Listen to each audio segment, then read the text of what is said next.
Hey friends, I'm George and I'm here with a really good friend of mine. This is Tommy. Tommy, say hello to YouTube. Hello. He is from Georgia, not the state of Georgia, the country of Georgia. And he has reintroduced me to a salad that I knew as a child. I've eaten it my whole life. It's mostly known as Russian salad. The actual name of the salad is Olivier Salad because it was created by Lucien Olivier, who was a chef in the 1800s in the Hermitage restaurant in Moscow. And he came up with this phenomenal salad that is so popular that it's taken all of Eastern Europe by storm. There's many different variations of this salad. It even, you can even find it in Scandinavia. You can find it in Greece. You could find this pretty much everywhere in the world with its own rendition. I have spoken to my friends who live in Austria. They make the salad around the holidays, Christmas and Easter. You can add meat to the salad, but his version, Tommy's version, is the best version I have ever eaten. You cannot stop eating it. So let's make it. So to make this salad, you are going to need about 4 cups or 950 milliliters of peas. These are frozen peas. They're organic. You need about 3 pounds or a little under 1.5 kilos of organic potatoes. You're gonna need 4 medium to large size carrots. You're also going to need a bunch or 2 small bunches of organic scallions. You need about 2 cups or 500 milliliters of pickles that are organic. These are going to be sliced up. 6 eggs. You're going to use the whites. You're not going to use the yolk. You're also going to need a bunch of dill, organic dill. And Tommy makes it with Hellmann's mayonnaise, which is fine. I am going to make it today with avocado mayo because I prefer to eat avocado oil over soybean oil. Nothing brings me greater joy than to find out while I'm editing a video that the 45 minutes of audio is nothing but complete silence. Damn you, MixPre.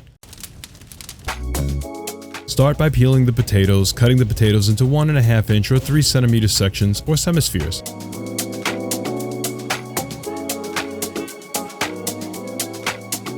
Peel and cut your carrots in half. Cut the larger diameter if need be so that they all cook evenly. Add them to the boiling water. Clean your dill well. I soak mine in a bowl of water. Tommy says the dill needs to be as dry as possible. Tommy decided that 1 bunch wouldn't be enough, so we added a second bunch. Cut your peeled, cleaned scallions into 1/2 inch or 1 centimeter sections. Give the pile a coarse chop after they've all been sliced. Cut your pickles into quarters and then into 1/4 inch or 1/2 centimeter wedges. Keep an eye on those potatoes and carrots. Don't let them get mushy. Tommy explained to me that older potatoes hold their shape better than new potatoes and are better to use in the salad. Interesting. Peel the whites off the cooled, hard-boiled eggs and cut them to about the same size as the pickles. A little bit want more. Okay. But that is good. Let the firm carrots cook a little more, and while that's happening, slice the potatoes into scallops. Put the potatoes in a strainer and cool them off under cold water. Quarter and cube the carrots as well. If they're too big, just chop them until they are roughly the same size and cool them off under running water in a strainer as well. In a large bowl, add your peas. It's okay if they're frozen. They will cool off the warm potatoes and carrots. Tommy says that he adds the mayo to the peas first, and he added 1/3 of this jar, just under 2 cups or almost 400 milliliters. He then added the carrots and stirred everything very gently. Next, he added the egg whites. That's good now.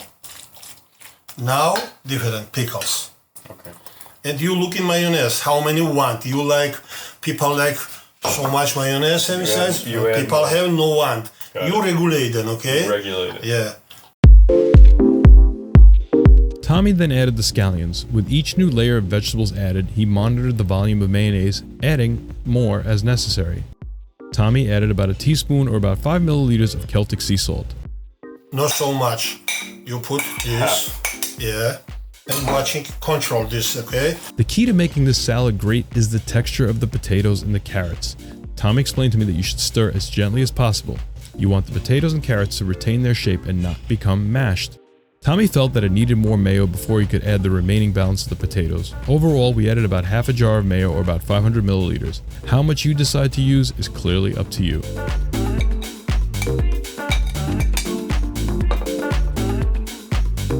Tommy then added a generous amount of fresh ground organic pepper, again about 5 milliliters or a teaspoon. He explained that this is also optional. Have people same thing like some more, maybe like mayonnaise, okay? It's okay. This leave here. Now this will become maybe Oh, plates have it. You take your small plates over here, put mayonnaise, put maybe salt. Okay, so you're saying if Yeah. someone, you can always add a little less mayonnaise, and Yeah, then if I person. want it, they can add it and mix Sure. it in. Got it. Person, how many you want, okay? Right. The last ingredient Tommy added was the dill. A lot of dill, or so I thought. It turned out to be just the right amount. You're going to want to dig into the salad, but it tastes best the next day, nice and cold. Leave it in the refrigerator overnight, and clearly we couldn't resist. It is an unbelievably delicious salad that you have to try. A link to the recipe is down below in the description. Let me know how yours turns out as well, and give the video a thumbs up if you liked it. Cheers!